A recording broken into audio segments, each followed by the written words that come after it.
Okay, I guess the first thing you'll be thinking when starting to watch this video is why doesn't he just pour the ballast where needed or use one of those ballasting boxes? Well, the reason is I model via a process I call continuous realism, CR for short. That means I try to portray realism continuously once a model is on a layout. The key word being continuously. Continuous realism is only portrayed whilst an item is on a layout. That item doesn't have to be railway stock, it can be anything. I don't have a layout yet, all I have is test tracks. This is my 1/43 scale test track.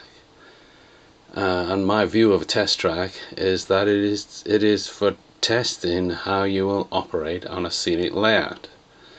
Therefore I do on my test track what I will eventually do on a future scenic layout. Difference is there's no scaled background scenery. My CR way of operating means that in order for something to enter a layout, it cannot be entered just anywhere on that layout. Like in the real world, items don't enter a railway system at any place.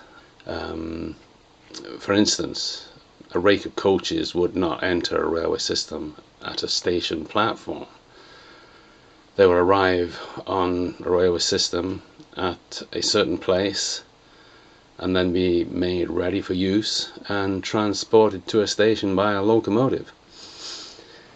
In this case, the subject is ballast. Now, how does ballast get onto railway tracks?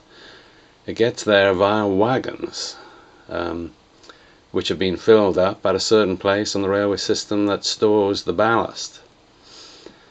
On this test track, I have designated that the place where everything enters it is on the left. I call that place the entry-exit point of the test track. This is the place where I want to lay the ballast, and this is the place I have designated as my entry-exit point. So the ballast is going to arrive there, so how do I get that ballast to the place where I want to lay it? Well, that's what this video is about. By the way, all the track you see here first entered at this entry-exit point, and then was moved in position in a modelled fashion.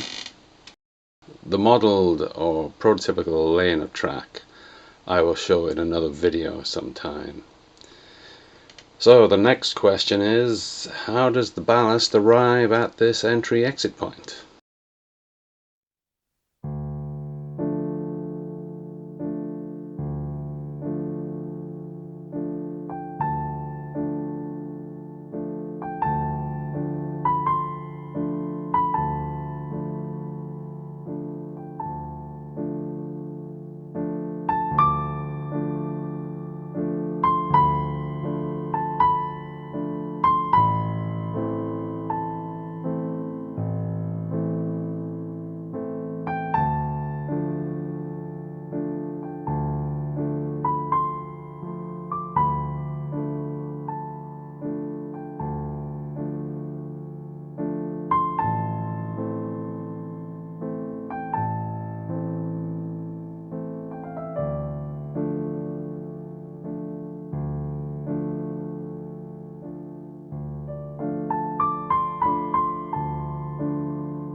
Right, let's see how it goes. I'm gonna open up the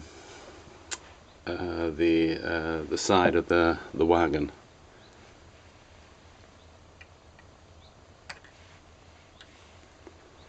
Right. Next thing to do is to figure out how to shovel all that into there. That's going to be tricky.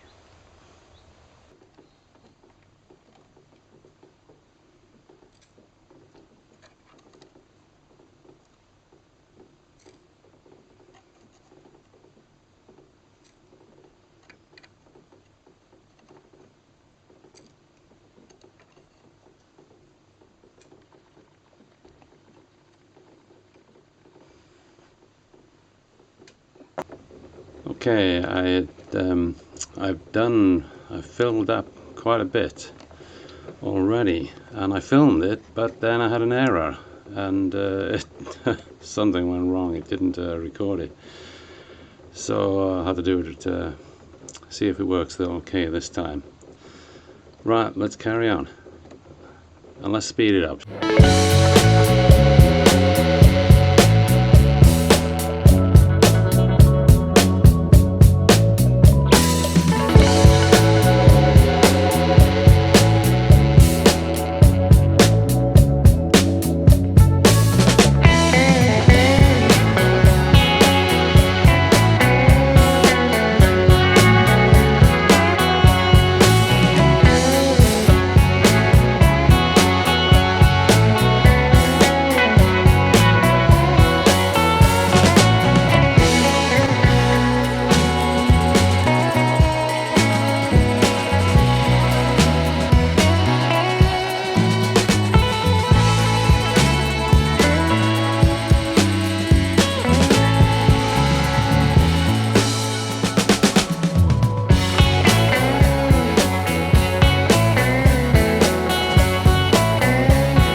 Okay, so I've filled up that wagon as much as I can.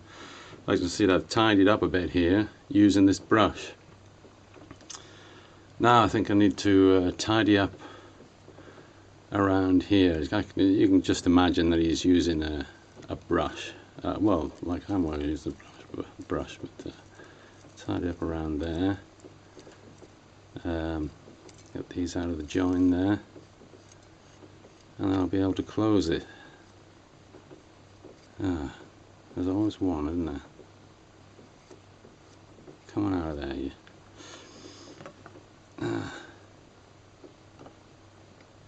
That's just one that won't budge. There we go. Right, let's close it up.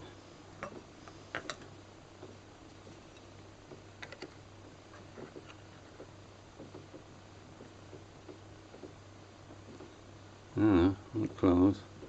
Needs a bit more.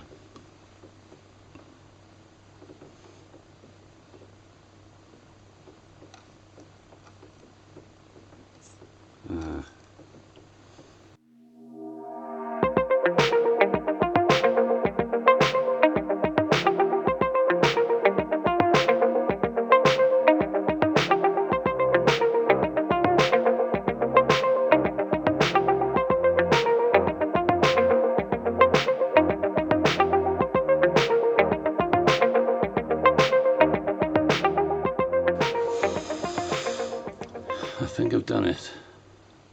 Don't know why that was so difficult.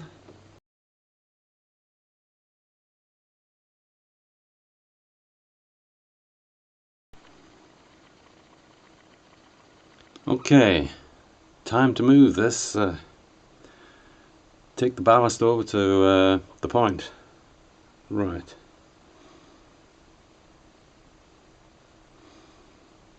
Let's get it going. Nicely done.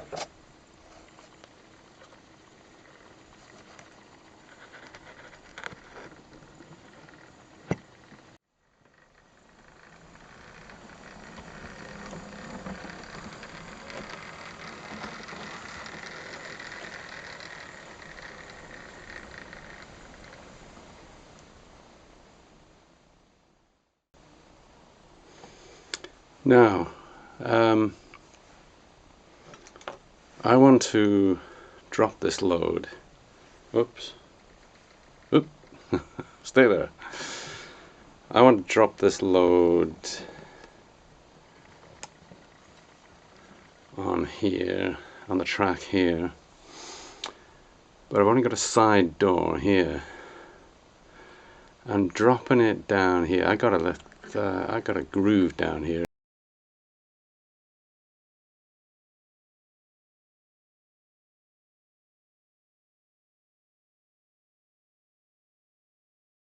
It goes down this groove. It'll go down, underneath, to the carpet underneath, and that's going to be a bit awkward shoveling it off there as well. So what I'm going to do is I'm going to have the guy inside the wagon, and he's going to shovel it out the back. So I'll park it. Oops. I'll park it just there, I think. Yep, that ought to do it. Right, here we go again, folks. Shoveling. Notice under the wheel there, I got some blue tack. That's to stop the wagon moving, because it should not move while someone's shoveling ballast out of it. So that's a safeguard. It's on full stretch for the couplings to the diesel, so it won't go that way, but it could go to the right. So that's just reassurance. Right, so here we go. Let's do some shoveling.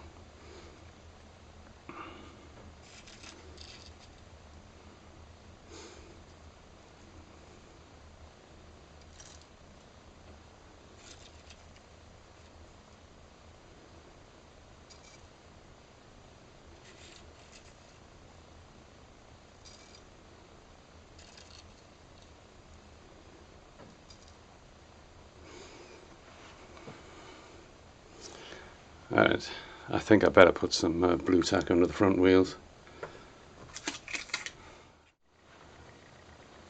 Okay, as you probably saw, it did the wagon did move to the left, so I put some blue tack on the left side of the wheel as well. Right, let's carry on.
move this wagon out of the way so it can sort this ballast out. Right. Come on, local. Move. Oh no, wait a minute. I gotta move those bits of blue tack. Right. Oops.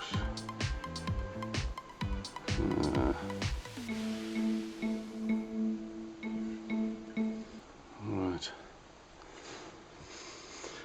Okay, let's move it out of the way.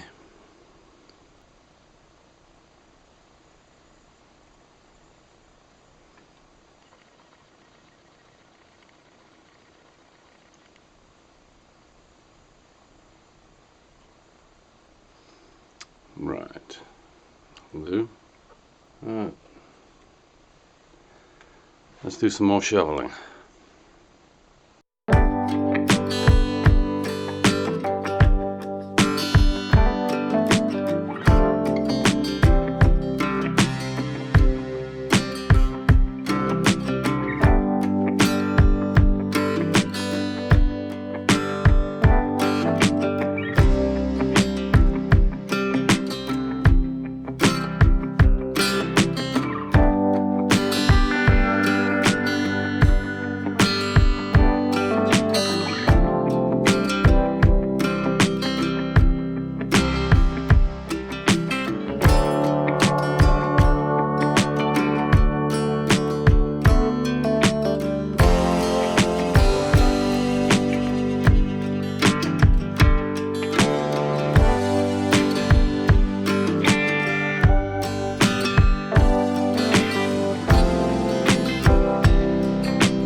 Okay, so this has been my first experiment with ballasting.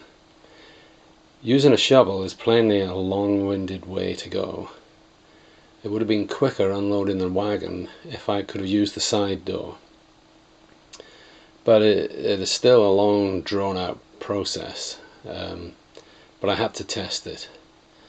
Now I've done that, the next step is to make a machine to do it. That's the only other way I can think of to speed up the process. I have to motorize some sort of JCB type machine in order to get the ballast into the wagon. I don't think I'll go down the road of creating a structure to hold the ballast above the wagon and drop it into it. That sounds even more complicated. So I would go the way of motorizing a machine to dig up the ballast and drop it into the wagon. A wagon that has opening bottom doors, but that may be sometime in the future. So I think that'll be a long wait for that. Okay, bye.